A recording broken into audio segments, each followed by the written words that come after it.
প্রায় প্রতিদিনই সূচক কমায় অস্থিরতার তুঙ্গে দেশের পুঁজিবাজার। লাভ তো নয়, বরং বিনিয়োগকৃত পুঁজি হারিয়ে নিঃস্ব হাতে বাজার ছাড়ছেন অনেকে।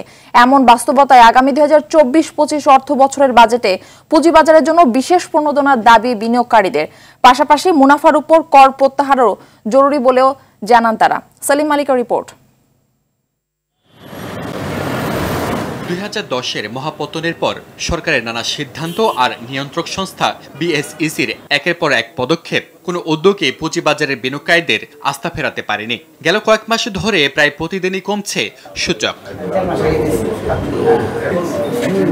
আতঙ্কে বিনিয়োগকারীরা পুঁজি হারিয়ে বাজার ছাড়ছেন অনেকে। মার্কেট তো একটা আপ ডাউন হবে, একটা ক্যান্ডেলস্টিকের একটা নিয়ম কানুন আছে, সেটা কিন্তু হচ্ছে না, শুধু পড়তে যে আমাদের যে অর্থ ছিল বাজারে সব এখন তলানিতে, যেটাকে নাই বললেই চলে। প্রত্যেক দিন 60-70 পয়েন্ট মাইনাস কিভাবে হয়? একটা দেশে শ্রীলঙ্কার সাথে তুলনা করলে যেই শ্রীলঙ্কা একদম ফকির থেকে উঠে আসছে, ওদের মার্কেট প্লাস থাকে, আমাদেরটা মাইনাস থাকে। নতুন বাজেট, নতুন প্রত্যাশা। এবার বিনিয়োগকারীদের দাবি বাজেটে যেন থাকে এ বাজারের জন্য বিশেষ প্রণোদনা। শেয়ার বাজারের বিনিয়োগকারী যারা আছে তারা তো থাকে এবং আরো বিনিয়োগকারী আসে, সেই জন্য কিছু প্রণোদনা প্যাকেজ দিয়ে ভালো আমার মতো। গেইন ট্যাক্স একটা রিমার্ক ছড়াইছে, এটা ফ্লাশ করে দিয়ে মার্কেটের ফেলায় মালগুলো নিতেছে। আবার কয়েকদিন পরে বলবো, গভর্নমেন্টই বলবো যে না গেইন ট্যাক্স হবে না, আপনারা ব্যবসা করেন। আবার শেয়ারটা উঠবে, ওরা বিক্রি করে টাকাটা এনে চলে যাবো। অস্থিতিশীল বাজারে বাজেটে নতুন করে গেইন ট্যাক্স আরোপের খবরে শুরু হয়েছে অনিশ্চয়তা। সংশ্লিষ্টরা বলছেন গেইন ট্যাক্স আরো বাজারকে আরো অস্থিতিশীল করে তুলবে। সরকার যদি গেইন ট্যাক্স না নিয়ে পুঁজি বাজারকে যদি আরো ভাইব্রেন্ট করতে পারে, যদি 2500 কোটি টাকা যদি ট্রেড হয়, তাহলে বছরে 1000 কোটি টাকা ট্যাক্স সরকারি কোষাগারে জমা হতে পারে। পুঁজিবাজারকে বিনিয়োগকারীদের আস্থায় আনতে বাজার বান্ধব বাজেট প্রণয়নের পরামর্শ বিশেষজ্ঞদের। যারা ভালো ডিভিডেন্ড দেয়, কোম্পানিগুলোকে উৎসাহ দেন, তাহলে আপনারা ট্যাক্সও বেশি পাবেন। তাহলে সেখানে একটু ট্যাক্স রিবেট দেন। আগে ছিল এটা 20% অ্যান্ড অ্যাবাভ যারা দিচ্ছে তারা ট্যাক্স রিবেট পাইত, তো সব তো উঠাই নিছে। এখন যারা বলে মাঝে মধ্যে শুনি আর কি, এত সমর্থন দেওয়ার পরও শেয়ার বাজারের দুরবস্থা।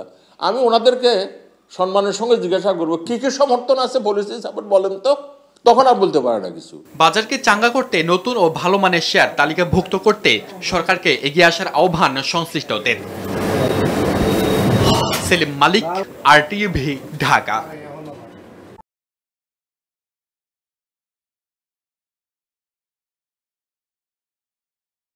বাজেটে যদি আমাদের সাধারণ মানুষের জন্য কোনো কল্যাণকর কোনো কিছু হয়, এটাই আমরা আশা করি। কর কমবো, ওই বড় লোকের কমবো, সরকারের আমাকে যাটা ধার্য করছে এটা আমার কাছ থেকে নিবই।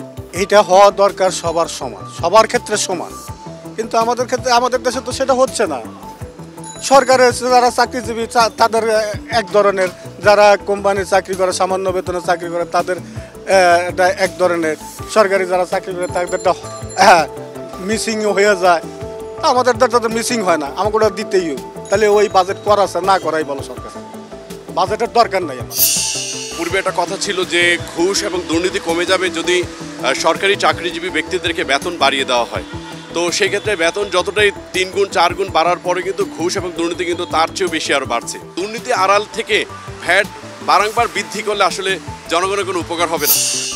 এক বছরের মধ্যে 2 থেকে 3 বার অনেক সময় বিদ্যুতের দামটা বেড়ে যাচ্ছে, যে জিনিসটা বিশেষ করে সাধারণ জনগণ যারা নিম্নবিত্ত বা মধ্যবিত্ত, এদের উপর বিশাল একটা এফেক্ট পড়ে থাকে। এই জিনিসটা আমি মনে করি সরকারের ফার্স্ট এই জিনিসটা দৃষ্টি দেওয়া উচিত, বিশেষ করে বিদ্যুৎ খাত এবং জ্বালানি খাত।